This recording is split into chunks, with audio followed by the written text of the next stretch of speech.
Praised be Jesus and Mary. Saint Angela Merici, foundress of the Ursulines, was born around 1474 in Desenzano on the southwest shore of Lake Garda. This is an area in northern Italy. Geographically, it's part of Lombardy, but it was then part of the Republic of Venice. The town was small and clustered around a castle high on a hill. The saint's family was of modest means and worked in the fields outside of town. In the evenings, families would gather at the fireside or in the stable and do light tasks as they talked. But St. Angela's father knew how to read, and when she was 5, she listened to him read to the family about saints and virgins, and began to model her own spiritual life on what she heard. To imitate the hermit saints she had heard about, one day St. Angela decided to leave home with a sister to live in the desert, praying and doing penance. The family was worried when they found the girls missing, but they soon found them and brought them home. St. Angela might have been about 15 when she became an orphan. Her parents and eldest sister all died within a short span of time. She went with a younger brother to live in Salo with an uncle who was well off. This was a larger town 13 miles north. It too was on the western shore of Lake Garda. This could have been the beginning of a more comfortable life for her, but she wanted nothing of it. She sought penance and contemplation, not marriage and fine food. One thing she did appreciate was being able to obtain a lot of holy books, which nourished her spiritual life. It's probably also in Salo that she became a Franciscan tertiary. The friar of St. Bernardine was close to the house where she lived. As a tertiary, she had more access to the Mass, confession, and communion. At the time, the laity were not allowed to receive communion frequently, and even monastic rules only allowed it 12 to 14 times a year. As a tertiary, St. Angela could receive communion 3 times a year, at Christmas, Easter, and Pentecost. On one occasion she saw an angel of unimaginable beauty, but God enlightened her to recognize it as the tempter. She threw herself to the ground and said, "Go to hell, enemy of the cross, because I know I am not worthy to see an angel of God," and he promptly disappeared. When St. Angela was 20, her uncle died. Because she considered the environment at Salo too worldly for her, she returned to the place of her birth. There was a piece of land that would have been her dowry if she had wanted to get married. She took this land for herself and began living on it. In this period, heaven revealed her mission to her. It was harvest time and there was a lot of work to do in the fields. After lunch, when the others would take a siesta, St. Angela would find an isolated spot to pray. One day, while elevated in prayer, she saw a heavenly procession. In it, there were young virgins who were singing, and each was accompanied by an angel playing an instrument. She recognized one of the virgins as someone she knew well, someone close to her who had died recently. This virgin turned to her and told her that she would found a community of virgins, which would spread. She would not found one for many years, but she did begin teaching young girls. In 1516, she was invited to come to Brescia to stay with and console Catherine Patengula, a widow who had recently lost also her 3 children.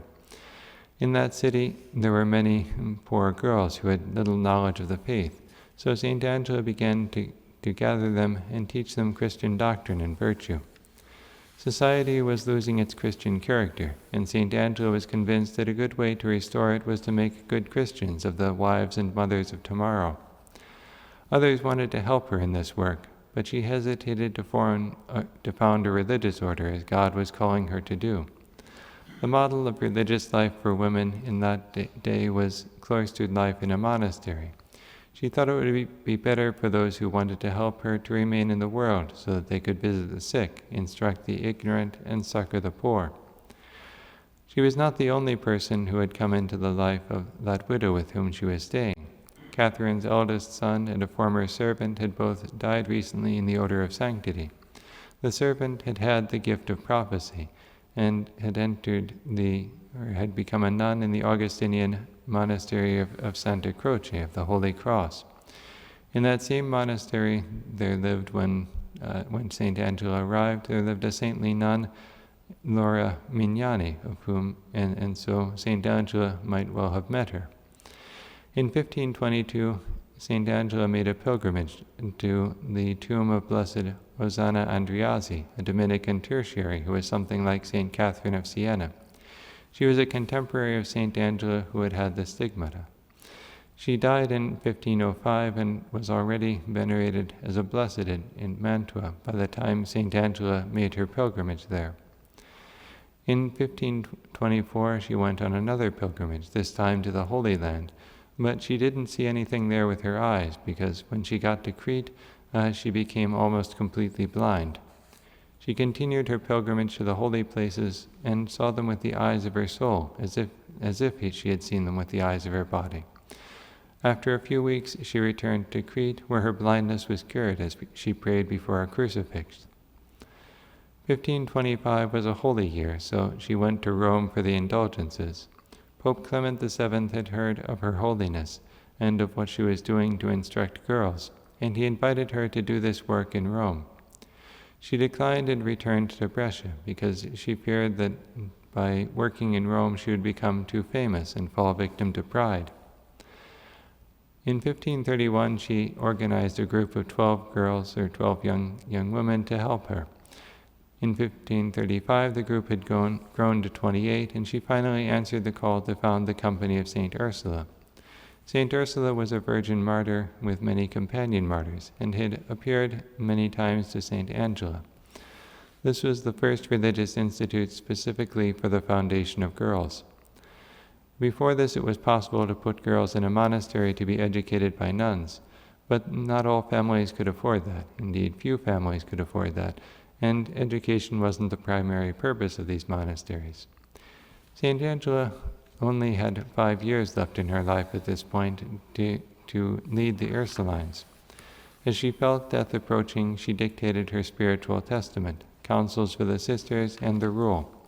She died on January 27, 1540, leaving 159 sisters to continue her work. St. Angela Merici's great innovation consisted in creating a monastic regime outside the cloister and with a minimum of communal life, to make it possible to serve one's neighbor and be in constant contact with her. This foundress of a teaching order can also teach us something about Our Lady. She wanted her sisters to be true mothers for the children they taught. Explaining this in her spiritual testament, she said, "Mothers of children, even if they have 1,000, carry each and every one fixed in their hearts. And because of the strength of their love, they do not forget any of them. In fact, it seems that the more children they have, the more their love and care for each one is increased. Surely those who are mothers in spirit can and must act all the more in the same way, because spiritual love is more powerful than the love that comes from a blood relationship." Consider what this says about our Blessed Mother. She carries each and every one of us in her Immaculate Heart. The more children she has, the more her love and care for each of us are increased. She is the mother of every Christian, and even of every human being, insofar as God wishes all to be saved in union with Christ and His Church. So her love and care are increased by a factor of billions. And since this is a spiritual love, her burning charity is far greater than natural love, because its strength comes from divine grace rather than human nature. How fortunate we are, then, to have such a mother in heaven. Praised be Jesus and Mary.